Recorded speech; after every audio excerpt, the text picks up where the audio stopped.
Avez-vous déjà ressenti que votre vie était guidée par une force invisible, comme si quelque chose de plus grand que vous façonnait votre destin, même si vous ne comprenez pas tout à fait de quoi il s'agit? Si la réponse est oui, alors vous pourriez être plus proche de devenir l'un des élus que vous ne le pensez. Dans cette vidéo, nous allons explorer le mystère de ceux qui, face aux difficultés et aux défis, trouvent un feu intérieur qui les maintient debout, même lorsque le chemin semble incertain. Mais attention, être un élu ne signifie pas être privilégié. Cela signifie être façonné par quelque chose de bien plus grand, quelque chose qui exige du courage, de la force et souvent des sacrifices que peu sont capables de comprendre. Être l'un des élus n'est pas une récompense, mais un voyage intense et révélateur. Êtes-vous prêt à comprendre ce que cela signifie vraiment de faire partie de cet appel? Restez avec nous jusqu'à la fin, car la réponse pourrait transformer la façon dont vous percevez votre propre parcours, et peut-être même la mission que vous avez dans ce monde. Le mystère des élus commencera à se dévoiler à chaque mot, et croyez-moi, ce qui arrive remettra en question tout ce que vous pensiez savoir. Prêt à faire partie d'un voyage unique et transformateur? Si oui, ne perde pas une seconde et abonne-toi à la chaîne maintenant.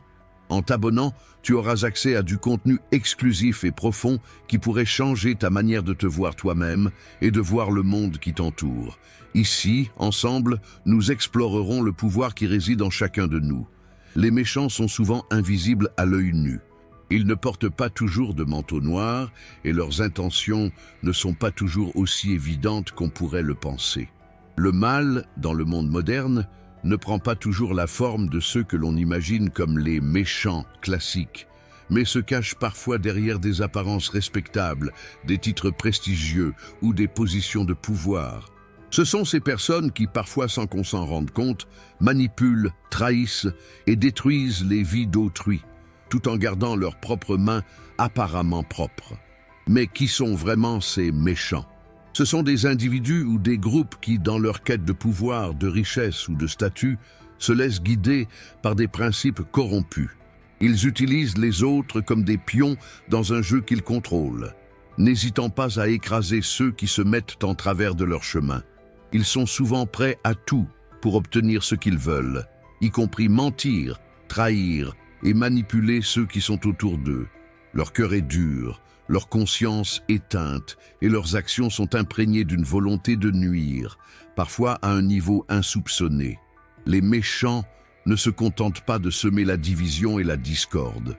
Ils prennent un malin plaisir à détruire, à humilier, à rabaisser ceux qu'ils considèrent comme inférieurs, ou simplement comme des obstacles.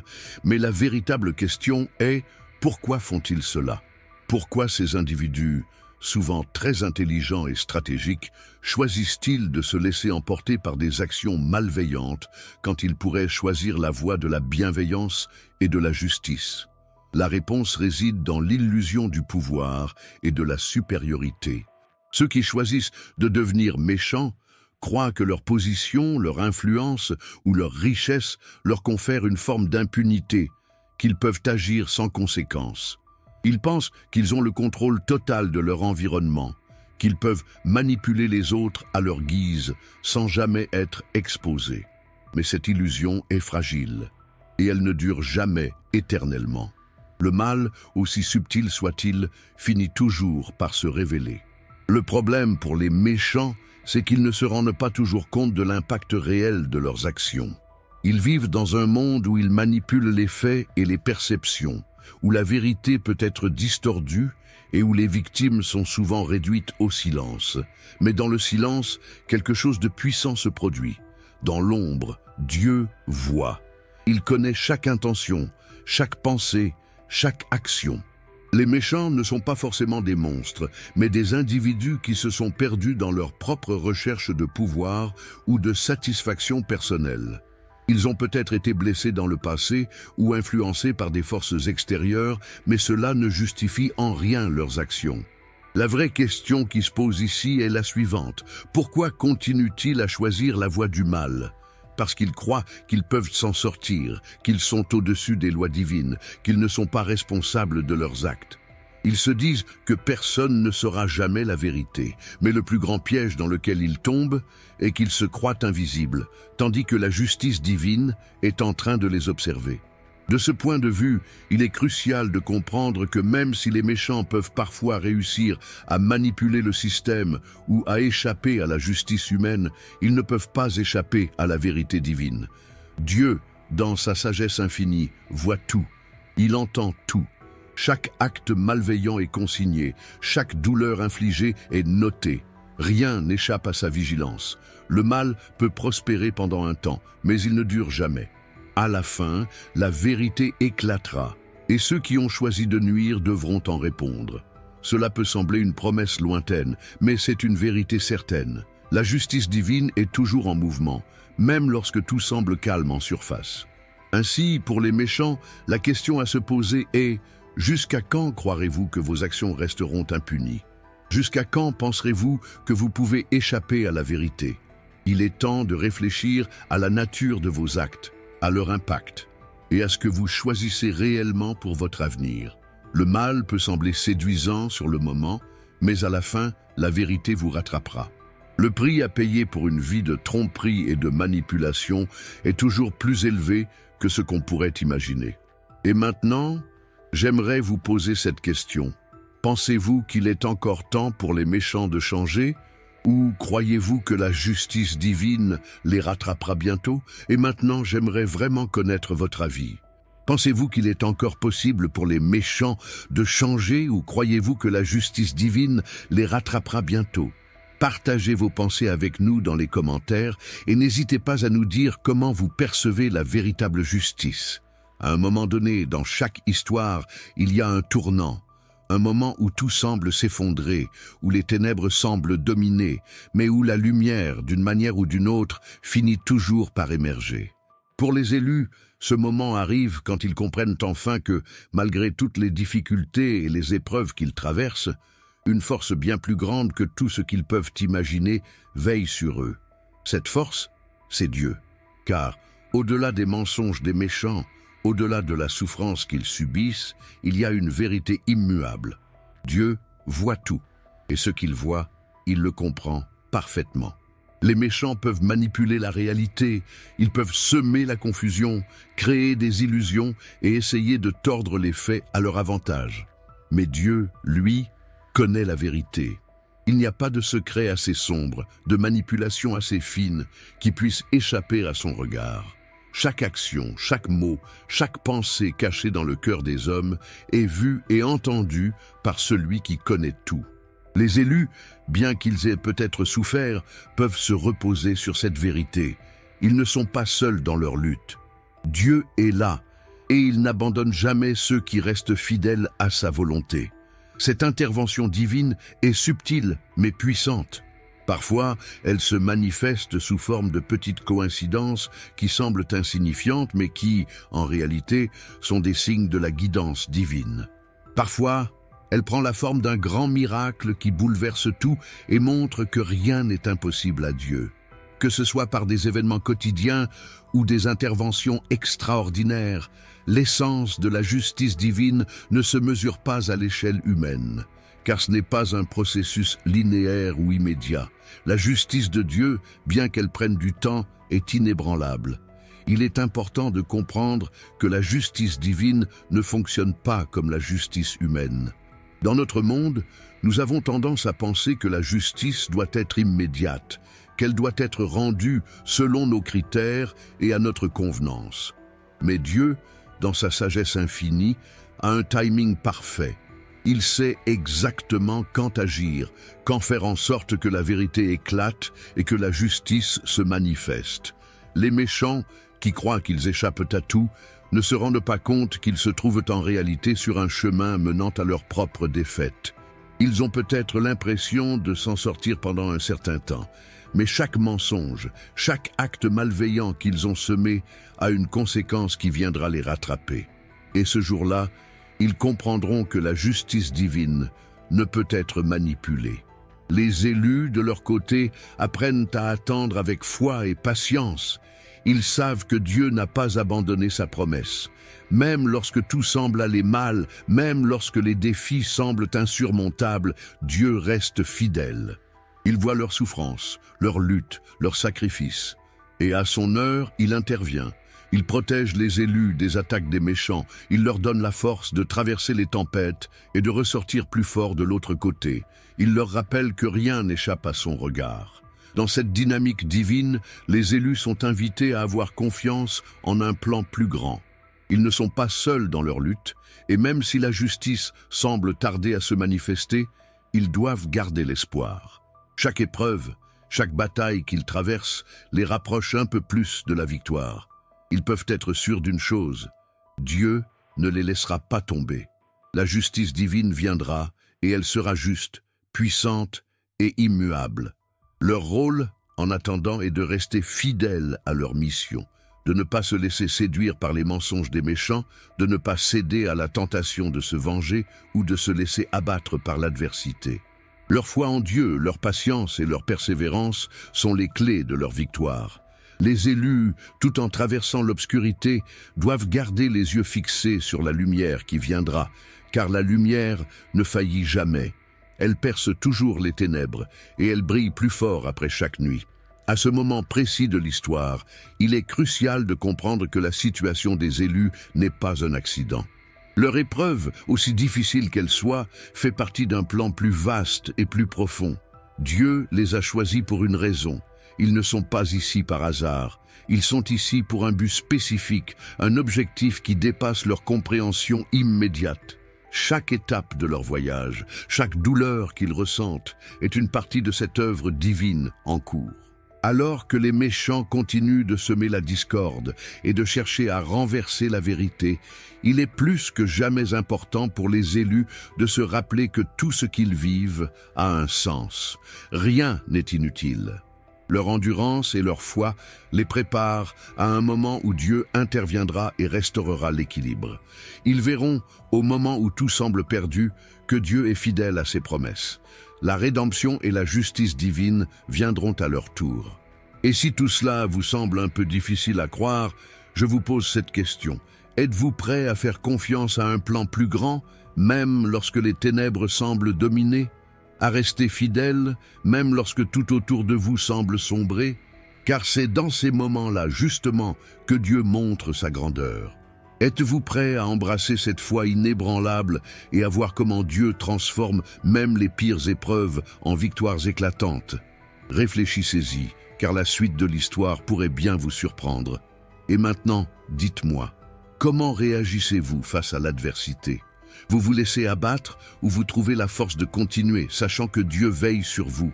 Partagez vos pensées, car la bataille n'est peut-être pas encore terminée, mais la lumière approche. Si tu as aimé cette vidéo, n'oublie pas de mettre un pouce bleu. Ça aidera notre chaîne à grandir et nous motivera à créer des vidéos encore plus inspirantes.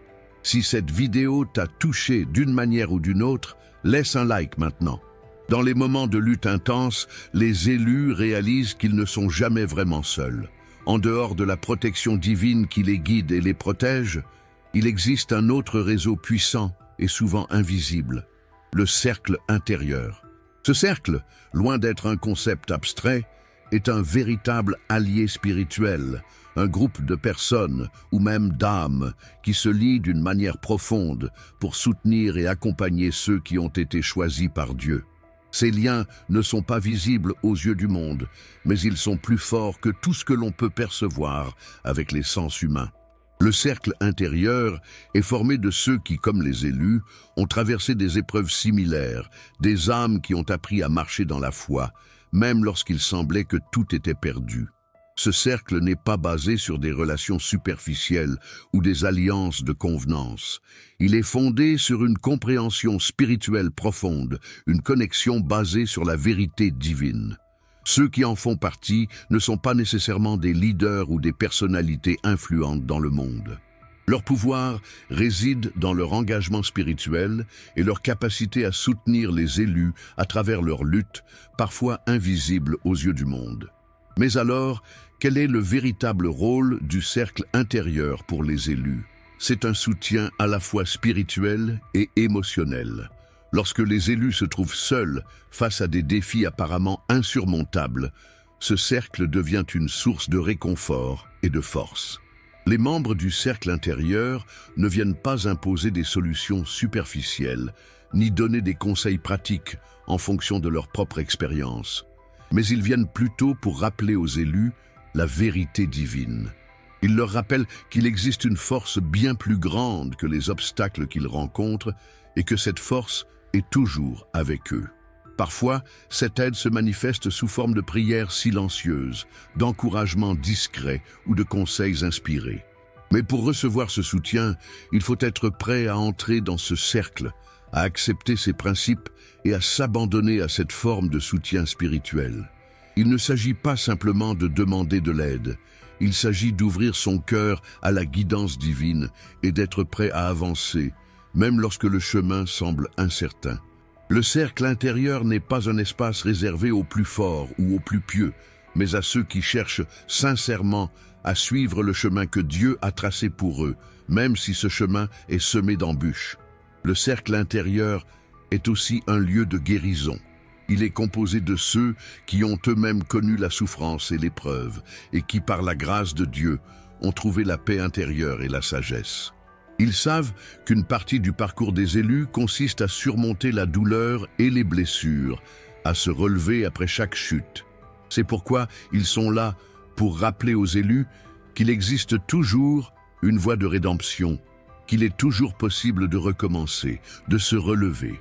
Par leur présence, par leur soutien, ils offrent un espace sûr où les élus peuvent se reposer et se fortifier avant de continuer leur chemin. Mais comment rejoindre ce cercle intérieur? La réponse n'est pas aussi simple que de remplir une demande ou de faire une déclaration publique. Entrer dans ce cercle nécessite une profonde transformation intérieure. Ceux qui souhaitent en faire partie doivent d'abord apprendre à se purifier de l'égoïsme et des distractions de ce monde. Ils doivent s'engager à rechercher la vérité divine, à écouter et à suivre la volonté de Dieu avec une humilité totale. Cela implique également de comprendre que ce cercle n'est pas un lieu où l'on recherche une gloire personnelle, mais un lieu de service. Les membres du cercle intérieur sont là pour aider les autres, non pour s'élever eux-mêmes. Un autre aspect clé du cercle intérieur est sa capacité à étendre son influence de manière discrète mais puissante. Les membres de ce cercle ne cherchent pas à être vus ou reconnus, mais leur présence se fait sentir dans les moments cruciaux. Ils sont comme des anges invisibles, apportant guidance et soutien, sans jamais demander de retour. Ce cercle ne se limite pas à un groupe d'individus spécifiques. Il s'élargit à mesure que de nouvelles âmes se rallient à cette mission divine, à mesure que davantage de personnes acceptent de se soumettre à la volonté divine et de s'engager à soutenir les élus dans leur combat pour la justice divine. Le cercle intérieur n'est pas figé. Il évolue avec chaque nouvelle personne qui rejoint ses rangs. Chaque membre apporte sa propre expérience, sa propre sagesse et son propre soutien spirituel. Ce cercle est vivant, en constante expansion, tout comme la mission divine des élus. Il est un terrain fertile, où la foi est nourrie et où les élus peuvent grandir spirituellement, apprenant à devenir eux-mêmes des instruments de la volonté divine. Alors, comment savoir si vous faites déjà partie de ce cercle intérieur ou si vous êtes prêt à y entrer? La clé réside dans votre cœur. Êtes-vous prêt à vous soumettre entièrement à la volonté divine? Êtes-vous prêt à accueillir le soutien de ce cercle, même si cela signifie accepter l'invisible et l'incompréhensible pour vos yeux humains? Car lorsque vous rejoignez le cercle intérieur, vous ne rejoignez pas seulement un groupe, vous rejoignez une mission divine plus grande que vous-même. La question qui se pose à vous est donc la suivante. Êtes-vous prêt à rejoindre ce cercle sacré, à recevoir la guidance divine et à vous unir à ceux qui, dans l'ombre, œuvrent pour la justice de Dieu? Ou allez-vous continuer à essayer de traverser les épreuves seuls? Réfléchissez-y profondément, car la réponse pourrait bien transformer votre vie et votre destinée. Les élus, ceux qui ont été choisis par Dieu, sont souvent ceux qui traversent les pires épreuves. Leurs luttes semblent interminables et leurs moments de solitude peuvent paraître insurmontables. Mais dans cette souffrance et cette solitude se cache une vérité plus profonde. Dieu est toujours présent. Sa promesse est claire. Je serai toujours avec vous. Même dans les moments les plus sombres, quand les ténèbres semblent envahir tout autour d'eux, il y a une lumière qui ne s'éteint jamais. C'est cette lumière qui guide les élus à travers leurs épreuves, une lumière qui ne peut être éteinte par aucune difficulté, aucun obstacle, aucun mal. Et c'est dans cette lumière que réside la force, la résilience et la foi des élus. Il est facile de se laisser submerger par les épreuves, de perdre espoir lorsqu'on se retrouve face à l'injustice, à la trahison ou à la souffrance. Les élus, cependant, sont appelés à persévérer. Ils doivent comprendre que leur souffrance n'est pas vaine. Chaque épreuve, chaque moment difficile, chaque défi est une opportunité de grandir, de se rapprocher de Dieu et de se préparer pour la mission qu'il leur a confiée. La douleur n'est jamais facile, mais elle forge l'âme, elle renforce la foi, elle prépare à des bénédictions encore plus grandes à venir, et ceux qui persévèrent dans la foi recevront les récompenses promises par Dieu, non seulement dans cette vie, mais aussi dans l'éternité. Le message que Dieu transmet aux élus est simple mais puissant. Ne perdez pas espoir, vous êtes plus fort que vous ne le pensez. Les épreuves que vous traversez vous préparent pour quelque chose de bien plus grand. Vous êtes sur le point de franchir une étape cruciale dans votre destinée divine. Dieu voit vos efforts, il connaît vos sacrifices et il n'oubliera jamais votre foi.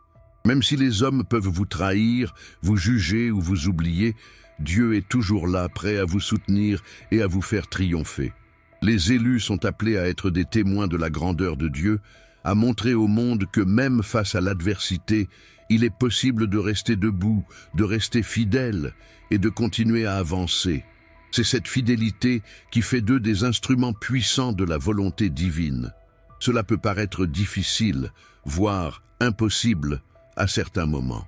Mais les élus doivent se rappeler que Dieu n'appelle pas ceux qui sont parfaits ou ceux qui ont tout ce qu'il faut pour réussir selon les critères humains. Il appelle ceux qui, malgré leurs imperfections et leurs faiblesses, sont prêts à lui faire confiance, à se soumettre à sa volonté et à continuer à marcher, même lorsque le chemin est semé d'embûches. Cette confiance, cette foi inébranlable, c'est ce qui distingue les élus des autres. Leur mission, bien que souvent incomprise par le monde, est d'une importance capitale aux yeux de Dieu. Ils sont les porteurs de sa vérité, les ambassadeurs de sa lumière. Pour les élus, il est essentiel de comprendre que Dieu ne permet pas les souffrances sans raison. Il a un plan divin pour chacun d'eux, un plan qui se déploie petit à petit. Parfois, il faut de la patience pour voir les fruits de ce plan. Mais à chaque étape du parcours, Dieu est là, offrant soutien, amour et direction. Les élus doivent rester concentrés sur leur objectif divin, ne pas se laisser détourner par les distractions du monde. La mission qu'ils portent est sacrée, et il est de leur responsabilité de la mener à bien avec intégrité, foi et détermination. Le message pour les élus est donc un appel à la persévérance et à la confiance. Même lorsque le chemin semble long et ardu, il y a une promesse qui attend au bout du voyage. Cette promesse est une bénédiction, une victoire spirituelle qui ne peut être atteinte que par ceux qui ont traversé l'épreuve avec foi. Vous êtes choisis non seulement pour surmonter les difficultés, mais aussi pour témoigner de la grandeur et de la gloire de Dieu à travers chaque épreuve. Ne sous-estimez jamais votre capacité à surmonter ce qui vous semble impossible, parce que Dieu, qui vous a choisi, vous a aussi équipé pour accomplir de grandes choses. Mais alors, pourquoi persévérer malgré la difficulté? Pourquoi ne pas abandonner lorsqu'il semble que tout est contre vous? Parce que votre parcours a un but éternel. Et même lorsque vous ne comprenez pas tous les détails, vous devez avoir foi en la promesse de Dieu. Car tout ce que vous traversez aujourd'hui est une étape vers un avenir plus grand que vous ne pouvez l'imaginer. Vous êtes des élus et votre mission est sacrée. Vous avez un rôle à jouer dans le grand dessein divin, un rôle qui affectera non seulement votre vie, mais aussi celle de ceux qui vous entourent. À ce moment précis, le message que Dieu vous envoie est clair. Ne baissez pas les bras, Restez fort. Vous êtes plus proche de la victoire que vous ne le pensez. Dieu n'abandonne jamais les siens, et il ne vous abandonnera pas non plus. C'est dans cette certitude que vous trouverez la force de continuer, jour après jour, à avancer sur le chemin qu'il a tracé pour vous. Et vous, êtes-vous prêt à persévérer dans la foi, à surmonter vos épreuves et à embrasser la mission divine qui vous attend? Comment allez-vous témoigner de la grandeur de Dieu, même dans les moments difficiles? Partagez vos pensées et vos expériences avec nous. Le voyage des élus est un chemin que nous parcourons ensemble, et il est toujours plus fort lorsque nous nous soutenons les uns les autres. Les méchants, ceux qui semblent se croire à l'abri de la justice divine, ceux qui utilisent leur pouvoir et leur position pour nuire aux autres, croient souvent que leurs actions passeront inaperçues, qu'ils pourront se cacher derrière des faux semblants et manipuler la vérité pour se protéger. Mais une vérité incontestable réside dans l'idée que Dieu, dans sa grandeur infinie, voit tout.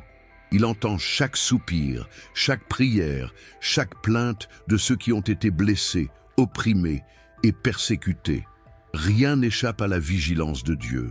Même lorsque le mal semble triompher sur terre, la justice divine s'accomplit et aucun acte de mal ne restera impuni. Les méchants, au sens spirituel, ne sont pas seulement ceux qui commettent des crimes visibles aux yeux de tous, mais également ceux qui, dans leur cœur, nourrissent des pensées haineuses, des intentions malveillantes et des désirs de nuire. Ceux qui sont prêts à tout pour obtenir ce qu'ils veulent, même si cela signifie écraser, humilier et détruire les autres sur leur passage. Ils sont peut-être riches, influents ou puissants, mais rien ne les protège de la justice de Dieu. Rien n'échappe à sa lumière, qui éclaire même les ténèbres les plus profondes. Le problème, pour ceux qui se sont laissés guider par le mal, est qu'ils sont souvent aveugles à leur propre état. Ils croient que leur pouvoir est inébranlable, que leur situation est intouchable, qu'ils sont au sommet et qu'ils y resteront à jamais. Ils pensent que les conséquences de leurs actes ne viendront jamais, que leurs mauvaises actions seront oubliées, ou qu'elles n'ont tout simplement pas d'impact. Mais en réalité, la justice divine est beaucoup plus certaine que tout ce que l'humain peut concevoir. Le psalmiste le dit bien, « L'homme a dans son cœur des projets, mais c'est la volonté de l'Éternel qui s'accomplit. Le mal peut prospérer pour un temps, mais Dieu rétablit toujours l'ordre. Cette vérité doit être un avertissement pour ceux qui se croient invincibles, pour ceux qui exploitent les autres, qui mentent et trahissent dans l'ombre. Le mal a une fin, et cette fin arrive toujours au moment où Dieu choisit de révéler sa justice. Et il y a une particularité dans la manière dont Dieu œuvre. Sa justice ne se fait pas dans la précipitation, mais dans un timing parfait, inaltérable et souvent insoupçonné. Ceux qui agissent mal peuvent jouir de leur succès immédiat, mais cela ne dure jamais éternellement. D'une part, Dieu donne à chacun la possibilité de changer, de se repentir, de retourner à lui dans la sincérité. Le Christ lui-même, dans sa miséricorde infinie, appelle tous les pécheurs à la repentance. Ce n'est pas un appel temporaire, mais un appel permanent. Un cri d'amour et de miséricorde envers ceux qui sont perdus.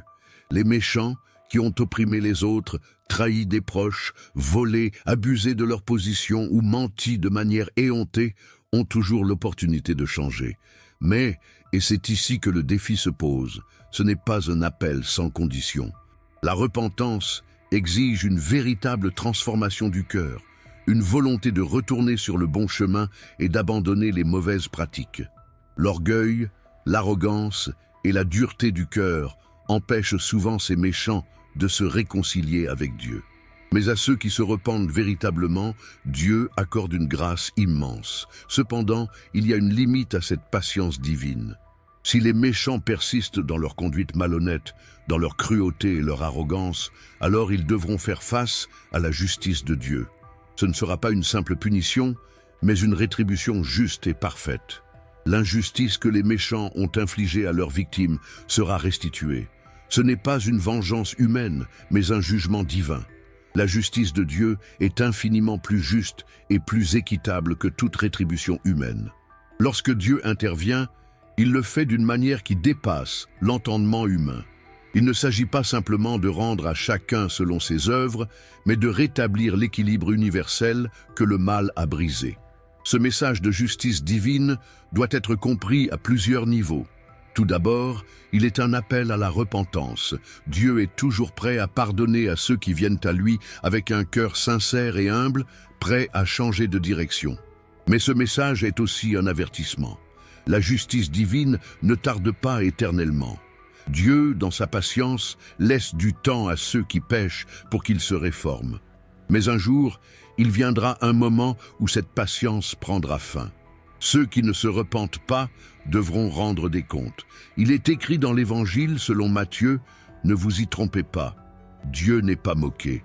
Ce qu'un homme sème, il le récoltera. » Cette vérité est inébranlable. Elle est aussi certaine que le lever du soleil. Ce que nous pouvons retirer de ce message, c'est la certitude que Dieu est le justicier suprême. Personne, aucune autorité humaine, aucun pouvoir terrestre ne peut rivaliser avec sa justice. C'est une justice parfaite qui saura rétablir l'ordre, même si cela prend du temps. Mais plus encore, ce message nous enseigne l'importance de la repentance, de l'humilité et de la nécessité de se tourner vers Dieu avant qu'il ne soit trop tard. Il n'y a pas de délai illimité pour se réconcilier avec Dieu. Le temps est précieux et chaque moment de notre vie compte. Il est donc crucial de choisir le chemin de la vérité et de la justice, de marcher dans la lumière de Dieu, plutôt que de persister dans les ténèbres. Le triste sort des méchants, ceux qui choisissent de vivre dans la corruption et la tromperie, est une leçon pour nous tous. Leur gloire sur terre est temporaire et fragile. La prospérité que certains semblent connaître n'est que passagère. Mais la fin des méchants est certaine, et elle est inévitable. Dieu, dans sa sagesse infinie, ne permet pas que le mal triomphe à long terme. Il faut savoir que la fin des injustices arrivera tôt ou tard, et c'est là où la véritable justice de Dieu se manifestera. À ceux qui ont été opprimés, trahis ou maltraités, sachez que Dieu voit votre souffrance. Il ne l'a pas ignoré. Il connaît chaque moment de douleur, chaque injustice. Il ne vous abandonnera pas. Il intervient dans votre vie de manière invisible parfois, mais toujours présente. Il rétablira l'ordre. Aux méchants, à ceux qui ont choisi de commettre des actes répréhensibles, sachez que vous ne pouvez pas fuir la justice divine. Le temps viendra et vous devrez répondre de vos actes. Il est temps pour chacun de se poser la question: ai-je choisi la voie de la repentance ou celle de l'orgueil? Est-ce que mes actions sont alignées avec la volonté de Dieu ou ai-je permis au mal de guider mes pas? La véritable justice divine n'est pas là pour nous accabler, mais pour nous restaurer. Alors, que choisissez-vous? Acceptez-vous la justice de Dieu dans votre vie ou persistez-vous à croire que vous pouvez échapper à la vérité éternelle? La vérité est là, devant vous. Le moment de la réconciliation avec Dieu peut être aujourd'hui. La question est, êtes-vous prêts à changer? Si cette vidéo a touché ton cœur, si tu as ressenti qu'une étincelle s'est allumée en toi, ne laisse pas cette flamme s'éteindre. Continue de regarder la vidéo qui apparaît à gauche de l'écran. C'est une vidéo incroyable, pleine de savoir spirituel. Ne la manque pas. Consulte également notre playlist. N'oublie pas de t'abonner à notre chaîne et d'activer les notifications pour ne manquer aucun moment d'inspiration et de croissance. Le monde a besoin de toi et ensemble, nous pouvons créer un impact immense. Laisse ta lumière briller.